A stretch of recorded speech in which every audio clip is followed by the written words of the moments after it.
Ah les gars, c'est lundi. Ah, comment on se sent bien avec mon ami El Gringo. Ah là là là là là là, quel soulagement. Oh là là Naïm, je suis tellement heureux, je me sens tellement relax que, alors avant que je te donne la parole, petit jingle, ça vous laissera le temps de liker les gars la vidéo. On a une semaine incroyable qui arrive. Jingle. Ah, il peut plus parler le pauvre. J'avoue qu'on y croyait, mais je ne croyais pas que ça allait à tourner comme ça. Mon ami El Gringo, comment il va, mon poteau? Comme ça fait plaisir, cette victoire. Qu'est-ce qu'on kiffe? Ah ouais, là après les 2 derniers matchs difficiles, après la trêve, ça a été très, très long et là on renoue avec la victoire et de la plus belle des manières. Donc on est prêt pour le débrief, avec grand plaisir. Ah, et un débrief, on a la chance d'accueillir dans ce débrief. Alors, c'est une personne que j'apprécie énormément. Pour ceux qui ne le connaissent pas, je vais laisser se présenter Ziad Fakri, qui est l'ancien président de la SCAN. C'est un très pointilleux, un fin connaisseur du ballon rond qui a connu plusieurs générations. Ziad, ça me fait énormément plaisir de t'avoir avec nous. Comment tu vas depuis Dakar? Super, merci Bilal pour l'invitation, merci Naïm. Écoute, très heureux d'être avec vous, très heureux de passer ce moment-là et merci beaucoup pour l'invitation et pour la confiance que vous m'accordez. Ah ben c'est un immense plaisir, Ziad. On a vécu une soirée tellement exceptionnelle, on ne pouvait pas rêver mieux. Je vais vous mettre juste une image, à Naïm et à toi, pour vous résumer ce qu'on ressent ce matin. Je vous mets juste une image parce que pour moi, c'est probablement l'image du match. Elle est là, Ziad. Cette image-là, pour moi, elle te montre comment un match peut basculer d'un côté ou de l'autre, même si on est d'accord, la faiblesse de Montpellier. Mais cet arrêt-là, on s'est tous regardés. Moi, j'étais sur le plateau du Phocéen, j'ai commenté le match pour le Phocéen. Et le message que j'ai reçu d'un entraîneur des gardiens qui me marque, tu sais, si c'est Paul Lopez, jamais il la sort celle-là. Ziad, est-ce que pour toi aussi, cette parade assez incroyable de Geronimo Rulli, on mène 1-0 à la 34e minute de jeu, ballon contré sur une frappe de Nordin. Est-ce que pour toi, toi aussi, tu es sur ta chaise, tu dis « Waouh, qu'est-ce qu'il nous a fait ?» Écoute, sans comparaison avec l'ancien gardien qui était là l'année dernière, mais je trouve que c'est l'importance d'avoir un gardien de qualité.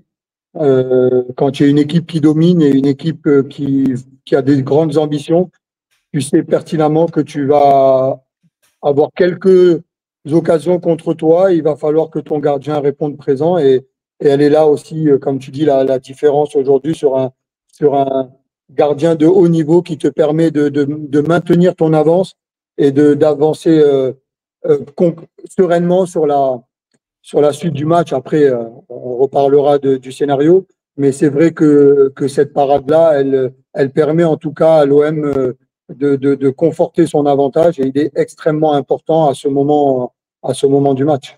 Ouais, et Naïm, à ce moment-là du match, juste derrière, on dit souvent des grands clubs, il faut savoir les punir. Si tu rates contre les gros clubs, tu te fais souvent punir derrière. Et derrière, c'est punition directe. Ah, c'est clair, double punition, hein, parce qu'on a enchaîné les 2e et 3e coup sur coup. On marque le 3e but sur l'engagement du second. Et c'est ça, c'est ce qu'on avait très bien fait en début de saison, où on n'avait pas encore le jeu qui était parfaitement rodé. Par contre, on avait une efficacité de nos attaquants qui était redoutable. Et c'est ce qu'on a un peu retrouvé hier soir. On a un peu raté des occasions aussi, malgré tout, parce qu'on s'en est procuré énormément. Mais on a retrouvé cette efficacité et ce côté, comme tu dis, tueur, qui fait tellement mal à l'adversaire. Là, quand on le sait, nous qui sommes joueurs, quand tu es proche d'égaliser, en plus quand c'est une équipe plus forte que toi, et que sur le contre, tu te prends le 2-0 mentalement, il faut être vraiment très costaud pour repartir. Il y a une image, Ziad, je te la mets parce qu'elle m'a parlé, moi, cette image-là. C'est ce moment-là, il y a quelque chose qui se crée. Est-ce que toi aussi, en tant qu'ancien président, est-ce que tu as déjà vécu des moments où tu sens qu'il y a quelque chose quand même qui se crée dans une équipe alors qu'il y a énormément de changements? On l'a dit, hein, l'OM n'a jamais pu aligner la même équipe depuis le début de la saison, notamment la même défense. L'OM a changé, le coach l'a répété plusieurs fois, il a changé quasiment 8 fois sa défense depuis le début de saison. On n'a jamais pu trouver une équipe type, entre guillemets, avec les blessures, les suspensions et autres. Est-ce que pour toi, il est en train de vraiment créer un groupe, le coach Roberto De Zerbi? Oui, je pense qu'on peut dire qu'aujourd'hui, il a su créer quelque chose. Après, bien évidemment, ce qui crée une cohésion, ce qui crée un groupe fort, c'est les résultats. C'est une fois que tu as enchaîné les résultats, tu enchaînes et tu emmagasines de la confiance. Ça crée une osmose autour du club et à l'intérieur du groupe. Ça te permet aussi aujourd'hui de voir des images comme ça où tu sens que les garçons sont soudés et qu'ils ont un objectif qui est commun. Et c'est le plus important, c'est finalement dans un groupe, c'est sa cohésion, c'est sa capacité aux joueurs qui jouent et ceux qui jouent moins ou qui jouent pas, de rester focus sur l'ambition et sur le projet collectif. C'est ça l'enjeu d'un entraîneur aujourd'hui, il est là, parce qu'on sait que c'est, allez, je vais dire 80% d'une équipe, c'est son mental et sa capacité à dépasser ses limites et les épreuves qu'une saison qui est longue peut te poser comme problème. Mais c'est vrai qu'aujourd'hui, tu sens qu'il y a une cohésion, tu sens que cet équilibre entre un peu les plus expérimentés et les plus jeunes a bien pris. Mais il faut toujours, on sait très bien que ça tient sur un fil et qu'il faut l'entretenir. Sachant que Naïm, sur ce match-là, on est d'accord qu'il a fait des choix forts, l'entraîneur. C'est-à-dire qu'on s'attendait, la compo de départ, on est d'accord, personne n'avait cette compo-là, personne ne pensait qu'on allait mettre cette défense-là. Alors on rappelle, il y a eu 2 événements, Brassier malade, nous a dit le coach en conférence de presse, et Kondogbia a eu un heureux événement, donc il a dû se rapprocher de sa femme qui a accouché juste avant le match. Non, c'est sûr. C'est sûr, il y a eu un autre choix très fort, c'était Ro, qui était quand même assez pressenti, vu qu'il faisait vraiment de bonnes prestations quand il rentrait et que Luis Enrique était moins bien qu'en début de saison.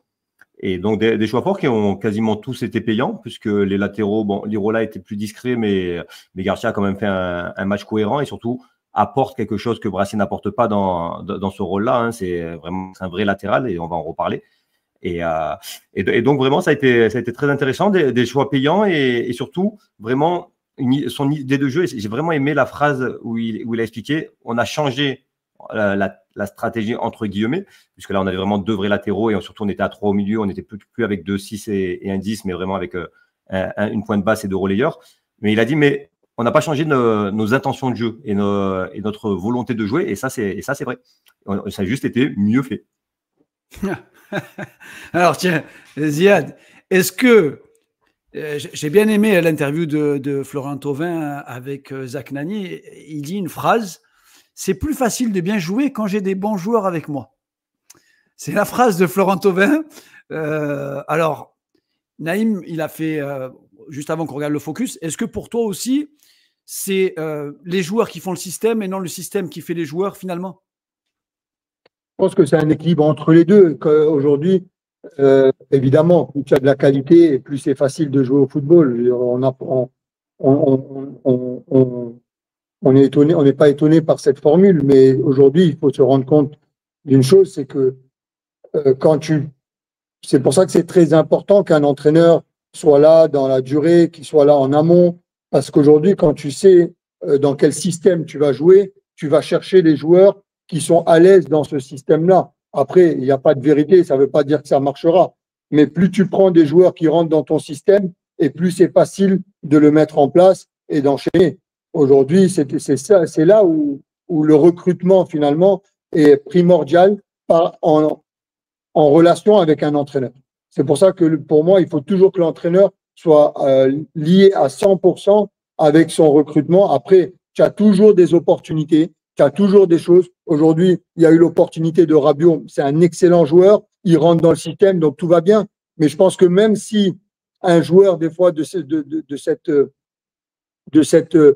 niveau-là, ne rendent pas, tu peux faire des exceptions en te disant, bon, il va s'adapter par son expérience, par sa qualité, mais c'est vrai que c'est plus facile de jouer avec des joueurs qui ont cette facilité d'être des bons joueurs, d'avoir de l'expérience aussi, parce que on se rend compte que les temps forts et les temps faibles d'un match sont devenus tellement importants que cette gestion-là aussi, par l'expérience, elle est importante. Et aujourd'hui, on va en parler sûrement, mais quand tu vois le rôle d'un Hochberg aujourd'hui, c'est pas un mec qui est rapide, donc on connaît ses qualités, on connaît ses défauts, mais il a une capacité à stabiliser non seulement le jeu, mais il a stabilisé les esprits. On a l'impression que c'est vraiment aujourd'hui le patron de cette équipe-là. On en avait discuté, Bilal, toi et moi, rapidement. Moi, j'étais au stade contre Reims et ça m'avait sauté aux yeux, mais autant son jeu avec ballon que son jeu sans ballon. Et c'est cette qualité d'aboyeur-là qui a manqué sur les saisons précédentes. Et aujourd'hui, tu te rends compte que dans le système de De Zerbi, je ne vais pas dire pour moi, hein, mais en tout cas, ça n'engage que moi, c'est le joueur le plus important.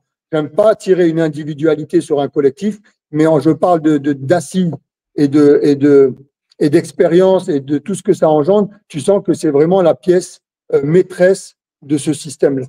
En tout cas, Naïm, bah tiens, on a parlé de mentalité, on a parlé de champion, on a parlé de changement. Mais je sais vers quoi tu veux démarrer, vers quoi tu veux nous amener. Alors, fais-toi plaisir et régale-nous. Oui, en fait, je me suis posé la question, qu'est-ce qui a changé entre le match d'Angers et le match de Montpellier? Parce que, bon, intrinsèquement, c'est censé être deux équipes très proches, même si en réalité, il y a beaucoup plus de qualité individuelle du côté de Montpellier que d'Angers. Mais il y a quand même plus de qualité athlétique du côté d'Angers, donc peut-être plus pratique pour nous gêner. On pourrait dire que c'est le but rapide qui a changé la physionomie des deux matchs, mais pas vraiment, parce qu'en réalité, même après le but encaissé, Montpellier est resté dans ce qu'ils avaient prévu de faire, c'est-à-dire qu'ils n'ont pas dépassé le centre en position basse. Dès qu'on avait le ballon, ils se regroupaient dans leur moitié de terrain et ils ne pressaient pas, ils ne voulaient pas se laisser aspirer. Donc, qu'est-ce qui a réellement changé? C'est bien parce que c'est exactement ce qu'on avait illustré avec le match d'Angers, dans l'après-match d'Angers. Les défauts qu'on avait eus, ils ont été pas mal corrigés, c'est-à-dire le manque d'initiative. Et le meilleur exemple de ça, c'est Ulysse Garcia. Ulysse Garcia, on avait mis en évidence contre Angers le fait que sur toutes ses prises de balles, il a retourné vers l'arrière, qu'il n'osait pas des passes vers l'avant qui étaient pourtant assez faciles. Là, ça a été tout l'inverse. Hier, il a pris beaucoup d'initiatives. Là, on le voit. Il va faire une passe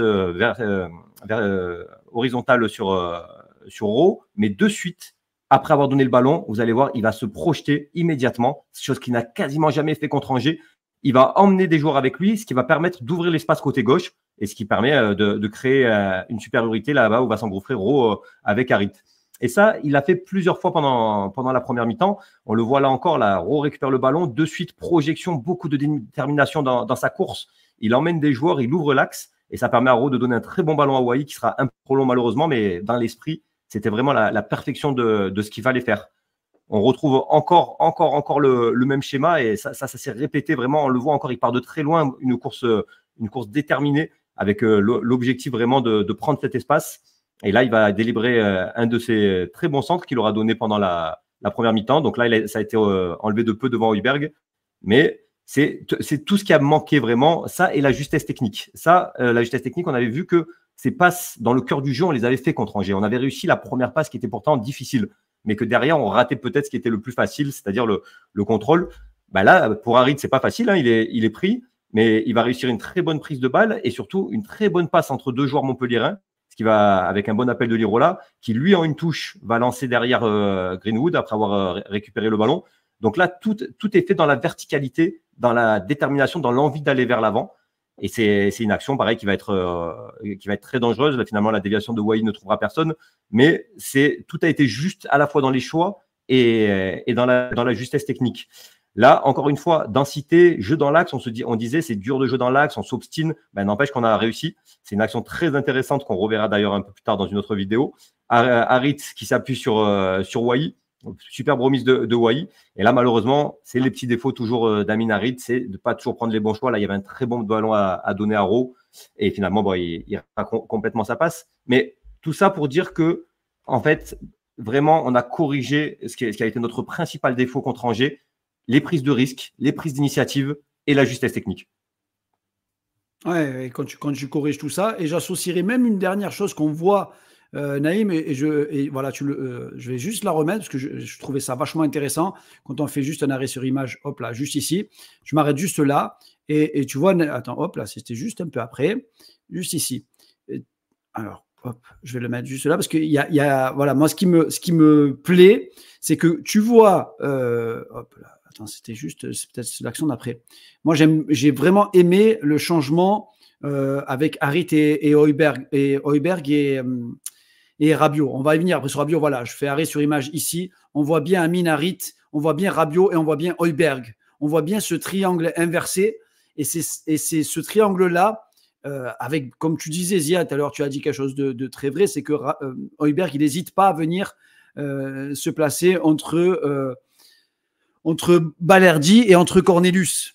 Et parce qu'il sait qu'il a Rabiot et Amin Harit qui sont devant lui et qui ont potentiellement la qualité technique de jouer sous pression.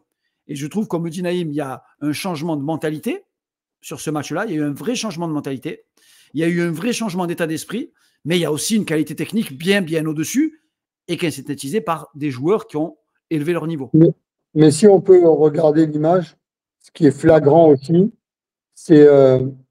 et c'est pas enlever le mérite de l'OM et de son match, mais quand tu regardes aujourd'hui, regarde le positionnement des Montpelliérains.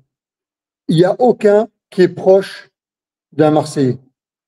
Et ça montre aussi. Alors, tu peux voir les choses de deux manières. Soit tu te dis, les mecs de l'OM, ils ont l'intelligence de se démarquer par rapport à leurs adversaires directs. Soit tu dis, cette équipe est vraiment, Montpellier a vraiment du mal en ce début de saison. C'est un peu des deux, hein. Ça doit être un peu des deux, parce que l'un crée l'autre, tu vois. Mais ce qui est incroyable, c'est que tu vois qu'aujourd'hui, par rapport à la prestation hier, et c'est là où je trouve qu'il y a une vraie différence par rapport aux autres saisons, c'est que tu as su profiter des faiblesses de ton adversaire.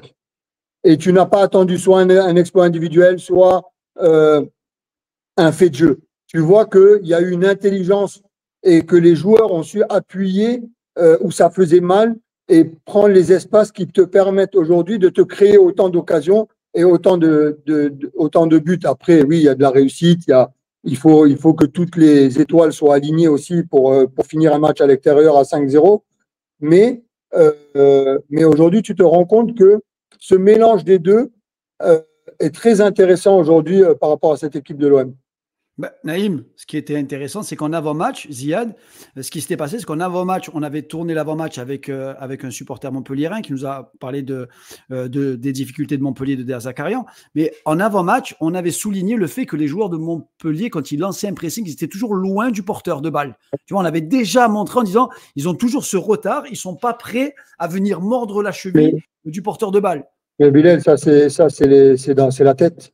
Ah, bien sûr. C'est quand tu doutes, malheureusement, c'est quand tu doutes, c'est pas un manque d'implication, c'est pas un manque de qualité, c'est parce que tu doutes et que tu fais les mauvais choix et que voilà, l'arrêt de Rouli que tu montes, c'est un arrêt exceptionnel, mais avec un peu plus de réussite, il peut rentrer.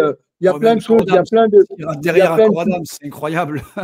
Voilà, tu vois, tu as plein de petites choses qui font qu'aujourd'hui, quand ton équipe, elle doute, c'est dur et tu as l'impression qu'ils sont à contre-temps à chaque fois. Et ce qui est fou, c'est que l'OM a marqué très rapidement. Tu as l'impression que les deux même étaient étonnés, autant Montpellier que l'OM, de ce but aussi rapide. Et l'OM a gardé le ballon. Malgré, tu sais, on a toujours cette impression-là que quand tu marques tôt, tu te poses la question, est-ce que je fais quoi? Je continue, j'attends. Il y a toujours ce petit doute-là qui peut se créer dans les têtes. Et hier, l'OM a quand même gardé le ballon. Montpellier leur a laissé, Marseille l'a pris, tu le prends dans le sens dans lequel tu veux.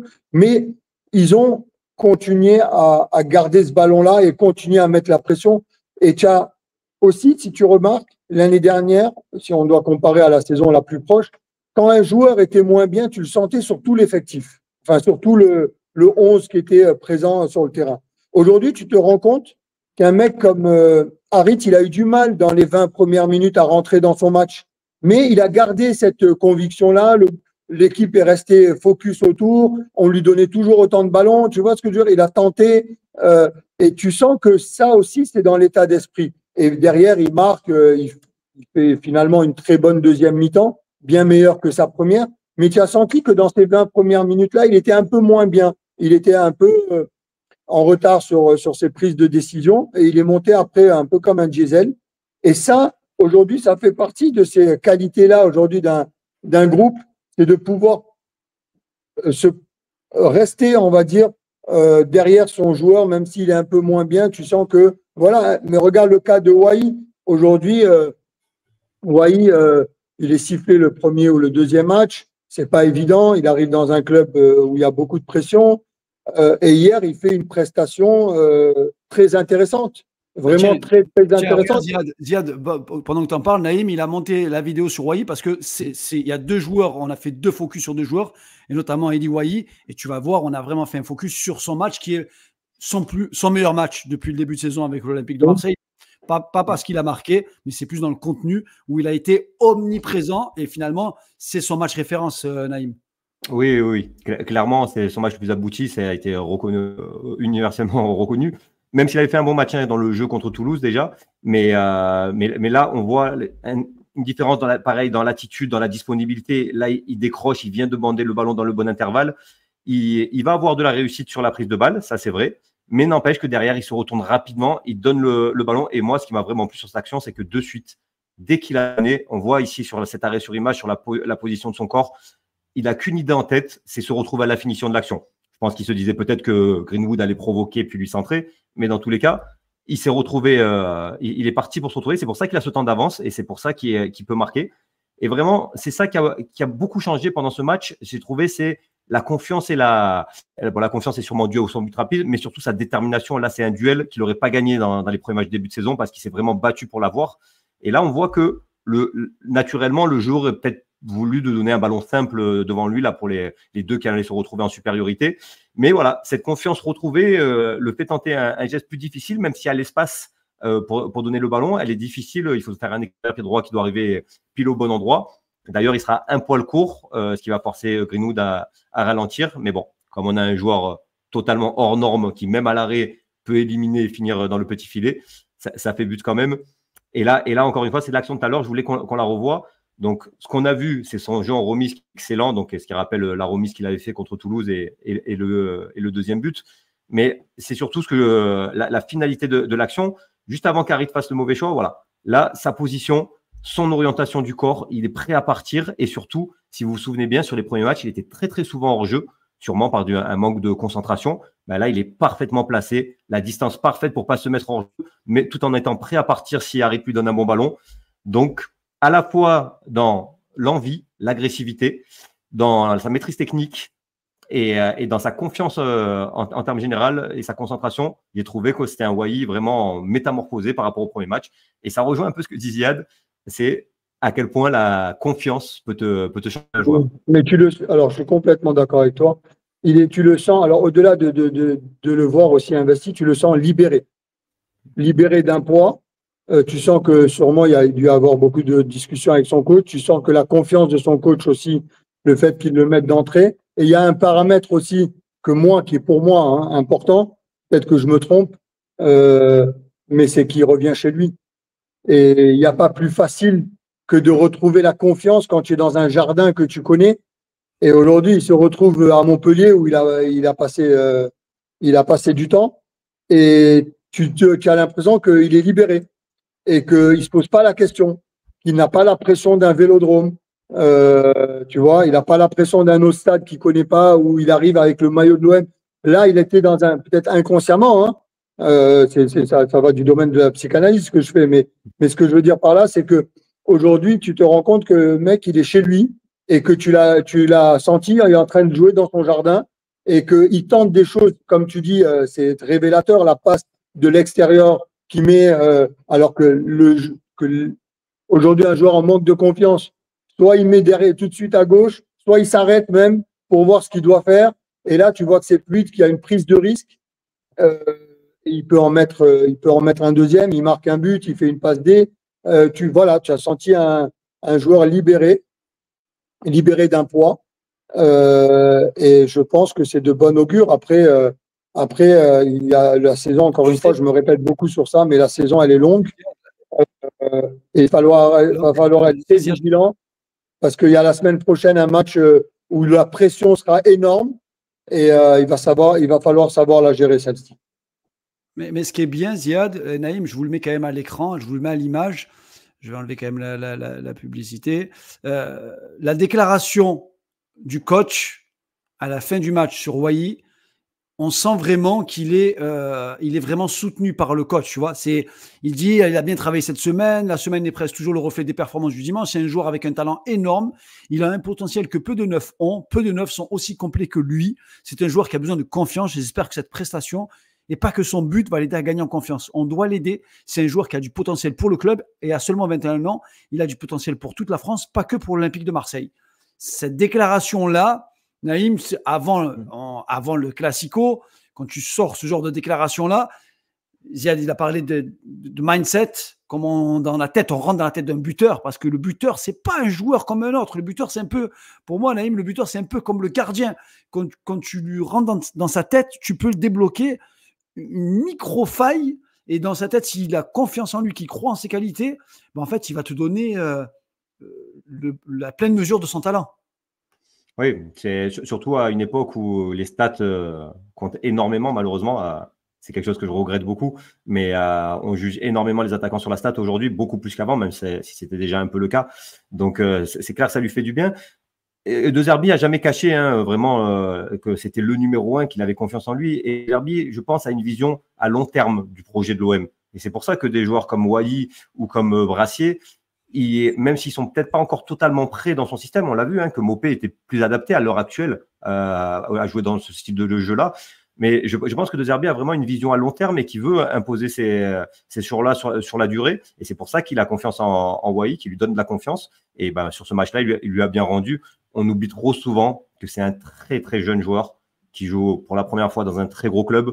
Donc là, moi, ce qu'il avait subi au match de Reims, j'avais trouvé ça scandaleux parce que tu peux pas plus te tirer une balle dans le pied que de siffler un jeune joueur comme ça après son deuxième match. Dans un match où en plus il s'était créé beaucoup d'occasions. C'est vrai qu'il avait été maladroit. Il a eu un peu de malchance aussi sur un ballon sauvé sur la ligne. Donc voilà, c'est très bien. C'est très bien géré, je trouve, de la part de Zerbi, qui n'a pas non plus appuyé outre mesure. Il a mis des fois Mopé à sa place. Tu vois, parce qu'on a connu ces cas-là où l'entraîneur avait tellement confiance qu'il ne sortait jamais le joueur. Ben, des fois, ça le desservait. Là, je trouve que la gestion de Zerbi est parfaite pour Wai. Mais ce qui est important aussi, c'est que tu vois que cette déclaration-là, elle vient pas après le match de Reims.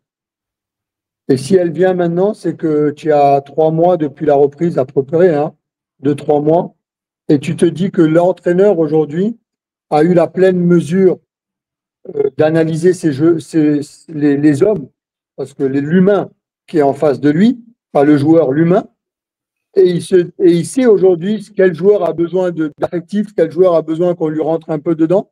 Et je pense que c'est très révélateur qu'il fasse cette déclaration-là maintenant, à le mettre en avant et à l'encenser. Je pense qu'il a compris que c'était un joueur qui avait besoin de confiance, d'amour, d'affect.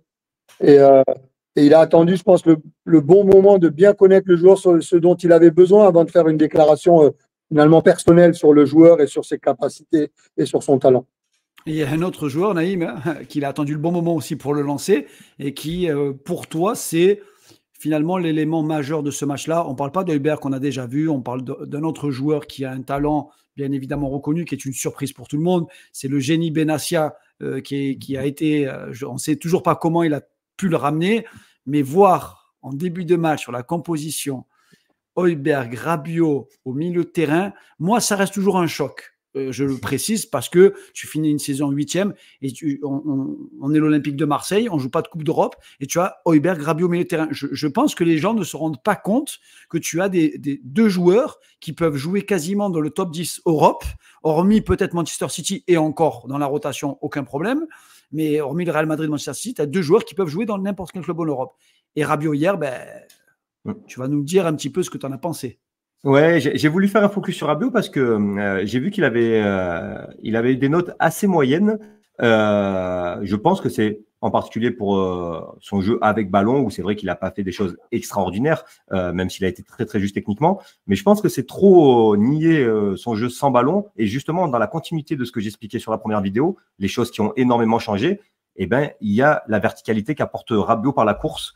Et en fait, ça change tout par rapport à Kondogbia. Là, on le voit, il part de très loin, hein, il part quasiment du milieu de terrain. Il va se projeter avec de l'intelligence dans l'espace libre pour ouvrir une possibilité de passe à Rowe. Il va récupérer le ballon et après, c'est la justesse technique, vision du jeu entre deux joueurs pour donner un ballon parfait à Ulysse Garcia, qui, comme je le disais tout à l'heure, a réussi quelques bons centres. Et en particulier celui-là qui va donc entraîner le but du break, celui qui a sûrement fait tourner le match. Donc là, pareil, il part d'une position très basse. Et là, c'est pas par la course, ça va être par la passe. Là, malgré le pressing montpelliérain, même si, comme on disait tout à l'heure, ça reste un peu loin, eh ben, il va jouer rapidement. Je ne comprends toujours pas comment le joueur a pu râler après cette expulsion. Voilà, il a non seulement par la course, mais par la passe, par la justesse technique, il apporte énormément de vitesse au jeu par rapport à Kondogbia. Et celle-là, on en avait parlé, Bilal, c'est peut-être la plus marquante de toutes. On disait en début de saison, pendant la préparation, que Murillo était un joueur sous-estimé dans la passe. Et il ne nous a pas trop donné raison en début de saison parce qu'il ne prenait pas assez de risques. Mais peut-être qu'il ne prenait pas assez de risques parce qu'il n'y avait pas aussi les bons appels. Là, on voit, Rabiot appelle, il prend l'espace libre, Murillo va lui donner un bon ballon. Et comme le disait Ziad, c'est un joueur qui va vite. On voit parfaitement le système, tu vois. On voit parfaitement le triangle inversé avec Højbjerg qui prend la profondeur, avec Amin Harit, avec Rabiot, pardon, qui prend la profondeur, avec Amin Harit et avec Højbjerg. Et ça change tout, en fait. Ça change tout d'avoir un box-to-box. Tu vois, c'est exactement, parce que Kondogbia n'est pas capable de le faire. Et même s'il avait envie de le faire, il n'a pas la vitesse nécessaire. Et donc, voilà, exactement, ça ouvre de l'espace, ça ouvre des possibilités de passe. En plus, derrière, il est intelligent et juste techniquement pour donner un bon ballon à Wai. Et bon, là, pour le coup, l'action ne se terminera pas en but, mais c'était magnifiquement construit. Et tout le match, il a créé de l'espace par le mouvement. Là, encore une fois, il y a du monde, il y a de la densité, il y a énormément de Montpelliérains. Il prend un appui, il part de suite, il demande, regardez comme ça va ouvrir l'espace pour Luis Enrique qui va pouvoir rentrer à l'intérieur parce qu'il lui a ouvert toute cette zone-là où il y avait juste avant 4 joueurs montpelliérains. Et ce qui est intéressant aussi, c'est que là, regardez le chrono, on est à la 82e minute et je ne l'ai pas senti trop faiblir physiquement. Là, il a carrément éliminé son vis-à-vis. Seul, il n'y avait pas trop de solutions. Il dribble, il percute. Il va aller encore une fois amener tous les Montpelliérains sur lui, ce qui permet de créer un décalage et d'ouvrir l'espace côté droit sur Greenwood. Et la toute dernière, encore une fois, 89e. C'est pour illustrer à quel point je l'ai pas senti faiblir et qu'il est sûrement prêt pour la semaine prochaine. Il part de 70 mètres de la cage, il va remonter tout le terrain et il va donner à Sternal pour encore une fois proposer derrière. C'est-à-dire que là, il a commencé par aspirer le terrain. Il donne le ballon, il repropose. Là, sur le plan serré, on le voit, il est en train de partir. Malheureusement, Sternal va faire un très mauvais choix en voulant garder le ballon plutôt que de jouer le décalage. Mais comme tu disais, Bilal, j'ai voulu le mettre en évidence parce que, je trouve que les critiques ont été dures hier et c'est nier vraiment son apport sans ballon. Et de deux, c'est mot pour mot ce que tu as dit, ça change tout. Tout simplement, le fait de remplacer Kondogbia par Rabiot, ça change tout dans la percussion, dans le jeu vers l'avant et dans le doute qu'on peut installer dans l'adversaire. Et c'est ça aussi la différence avec le match d'Angers. J'ai envie de te dire, Ziad et Naïm, sur ce match-là, on est bien complet. Ziad, c'est une semaine particulière. On sait que c'est une semaine anormale à Marseille. Voilà, là, on a oublié, on aurait pu gagner 20-0. C'est bien, mais ce n'est pas ce qu'attendent les supporters. Il n'y a qu'un seul match qui compte, et encore plus cette saison, parce que c'est une saison un peu bizarre pour le Paris Saint-Germain. C'est-à-dire que Paris domine la Ligue 1, ça ne change pas, mais Paris a perdu Kylian Mbappé. Et dans la tête de beaucoup de supporters marseillais, beaucoup pensent que Paris est beaucoup moins fort que ce qu'il l'était les saisons précédentes. Est-ce que c'est ton avis à toi aussi? Est-ce que tu penses que ce Marseille-là, à la 9e journée, est capable, au Vélodrome, de créer la sensation en faisant mal aux Parisiens? Écoute, alors juste pour revenir sur ce que tu disais par rapport à la qualité du Paris Saint-Germain, aujourd'hui, tu ne peux pas perdre un joueur de la qualité de Mbappé et ne pas perdre, je me répète, mais en qualité. Mais après, ça reste une équipe forte, très forte, avec des individualités quand même, et surtout un collectif, chose qu'on avait moins vu sur les dernières années à Paris. Pour répondre à ta question, c'est du football. C'est du football, c'est un match. Tout est possible sur un match. Je ne vais pas parler de cas personnels. Nous, on est arrivé en quart de finale de Coupe de France en étant en CFA, et parce qu'on a eu de la réussite, et parce qu'on jouait sur un match, on jouait le match de notre vie, et on élimine Saint-Etienne qui est en Ligue 1, on élimine Montpellier qui est en Ligue 1, avec beaucoup de réussite, hein, encore une fois. Donc évidemment, évidemment qu'il y a de l'espoir pour l'OM sur un match-là, surtout que tu as un début de saison qui est convaincant en termes de jeu, de résultats, on l'a assez répété. Sur un match, tout est possible, tu es à la maison, mais attention à ce petit excès de confiance qui peut avoir dans les têtes beaucoup des supporters, hein, plus que finalement des joueurs et du club. Mais tu sens que cette équipe, en fait, elle rappelle un peu le match, le OM PSG de l'époque de Bielsa, où il y a un 2 partout, il y a un doublé d'Ibrahimovic, un doublé de Gignac.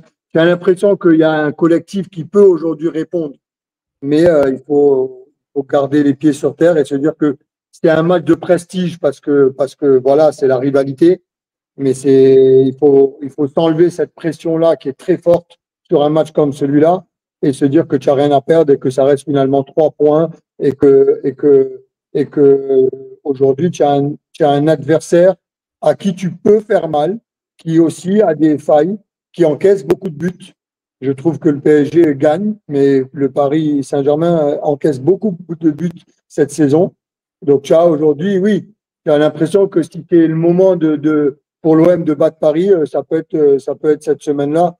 Mais le football est tellement imprévisible et c'est ce qui fait son charme que tout est possible. Oui. On le voit, Naïm, hein, au classement, le Paris Saint-Germain, on a toujours l'impression que Paris, c'est moins bon que la saison précédente, c'est moins dangereux parce qu'il n'y a pas Kylian Mbappé, mais au classement, Paris, c'est 8 matchs, 6 victoires, 2 nuls, 0 défaite, 25 buts marqués, 8 encaissés, plus 17 goals à virage. Alors, des matchs nuls face à Nice, face à Reims, face à des équipes. Naïm, tu as pu voir ces matchs-là et tu connais la recette pour embêter Paris. Oui, l'exemple à suivre, c'est la première mi-temps de Nice. Nice peut mener 3-0 à la mi-temps contre Paris. C'est la seule faiblesse de Paris à l'échelle de la Ligue 1. C'est l'engagement physique au milieu de terrain, je pense. C'est que vraiment, ils ont des joueurs très adroits techniquement, mais qui n'aiment pas trop le duel, le contact. Et c'est là qu'il faudra être bon. Il faudra élever notre niveau d'agressivité comme on l'a encore jamais fait cette année. Et si on fait ça, qu'on est bon dans les duels, et à la récupération, quand je vois ce qu'a pu leur faire un Guessant, je me dis que les Raw, les Greenwood peuvent leur faire très très mal. En fait, vraiment, on peut le faire si on ne commet pas la même erreur qu'on avait fait lors de la saison 2006-2007, qui ressemble énormément à ce qu'on est en train de vivre. C'est-à-dire qu'on avait fait un énorme début de saison, on n'était pas loin de Lyon. Lyon avait perdu Essien et Diarra, on se disait ça y est, c'est quand même beaucoup moins fort maintenant. Et on arrive au Vélodrome où on prend 4-1 au Vélodrome par une équipe qui était beaucoup plus forte que nous. Donc, parce qu'on est allé là-bas en se disant qu'on était aussi fort qu'eux. On les avait reçus en se disant qu'on était aussi fort qu'eux cette saison-là. Il ne faut pas faire la même erreur. Paris est beaucoup, beaucoup plus fort que nous. Mais si on est très agressif et qu'on leur rend dedans au milieu du terrain, je pense qu'il y a quelque chose à faire. Ziad, la déclaration de De Zerbi, je vais vous la mettre en grand, au moins vous pouvez la voir. Il dit quelque chose de très très important. Il dit il faudra du courage, la fierté, le jeu et il faudra courir. Tu vois, il insiste sur le fait que sur ce match-là, il faudra courir. Qu'est-ce que ça veut dire il faudra courir, Ziad? Moi, si je dois l'analyser, c'est qu'il va falloir redoubler d'efforts parce qu'en face de toi, tu as une équipe qui garde aussi beaucoup de ballons et qui fait courir ses adversaires. Hein. C'est le cas de le dire, qui joue beaucoup, qui a une grosse possession de balle. Quand il dit qu'il va falloir courir, c'est qu'il va falloir bien gérer le côté physique et l'endurance, on va dire, si je peux me permettre de parler comme ça, sur la longueur de ce match-là. parce qu'il sait, je pense qu'il y a des moments où il n'aura pas le ballon. Il va falloir courir derrière le ballon pour essayer de le récupérer et de limiter en tout cas les attaques parisiennes. Mais je pense que c'est dans ce sens-là qu'il le dit. Mais il parle de courage aussi et de jeu. Si tu remarques, il y a toujours le jeu en ligne de conduite, que tout passe par le jeu. Quand il dit le courage, c'est qu'il va falloir poser son courage pour pas donner une autre expression sur la table. Ouais, fierté, courage, jeu. Et il l'a dit, Paris est l'équipe la plus forte du championnat, mais on va travailler pour avoir les 3 points. En tout cas, moi, je tenais à vous remercier, messieurs. On se rapproche de la fin de cette émission, de cet après-match. On a pris, comme d'habitude avec Naïm, énormément de plaisir. Ziad, mon ami, c'était un immense plaisir de t'avoir. En plus, on t'a appris un 5-0, tu vois, c'est pas la même chose. Hein, il y a des grands sourires. Faut m'inviter plus souvent, tu vois. Ouais, exactement. Alors, c'est largement prévu parce que c'est toujours un plaisir d'échanger avec toi. Merci. En tout cas, c'était un réel plaisir, un échange constructif, enrichissant, honnêtement, avec cette base-là que vous mettez par les images et par l'aspect tactique, qui finalement aujourd'hui il y a un côté novateur dans ce que vous faites. Et je tenais à vous féliciter pour ça parce qu'il y a une prise de risque. On parlait des prises de risque avec le ballon, mais il y a des prises de risque aussi avec le micro et avec l'écran qui sont à souligner, à noter. Et en tout cas, c'était un bonheur et un plaisir. Et c'est toujours intéressant de pouvoir échanger, de pouvoir en parler. Et je serai toujours disponible pour discuter avec vous avec un très, très grand plaisir. Sur ces belles paroles, messieurs, c'était 1 heure de grand plaisir, Ziad. J'ai hâte de voir ce que ça va donner cette petite semaine-là. On a beaucoup d'événements cette semaine. On est en train de préparer l'avant-match avec une chaîne spéciale parisienne. On espère que tout se passera bien. Normalement, il n'y a pas de problème. On sélectionne les médias et partenaires avec qui on fait. On va aussi probablement faire un live vendredi soir avec aussi des médias parisiens. Mais là, ce sera vraiment un live sur YouTube en mode OM versus Paris. Donc, des Marseillais d'un côté et des Parisiens de l'autre côté. On va parler de l'histoire de ces 2 clubs, de l'histoire des Classicos. Et on va essayer de vous faire vivre cette semaine du plus profond de ce que l'on aime, nous, avant le match, le Classico. On a envie de lire tout ce qui sort sur le Classico. On a envie de voir, je sais, vous nous envoyez beaucoup de messages. Et Naïm et moi, on est prêts à faire une semaine en mode Classico parce que c'est une semaine à part. Et jusqu'au match, on essaiera de vous faire vivre ce moment que l'on trouve exceptionnel dans une saison. Encore merci à Naïm, merci à toi, mon ami, comme toujours présent au poste. Et encore merci à Ziad. Et je vous dis à très, très bientôt, les amis. Merci beaucoup, messieurs. Merci. À très vite. Hop. Attends, juste hop là. Oula.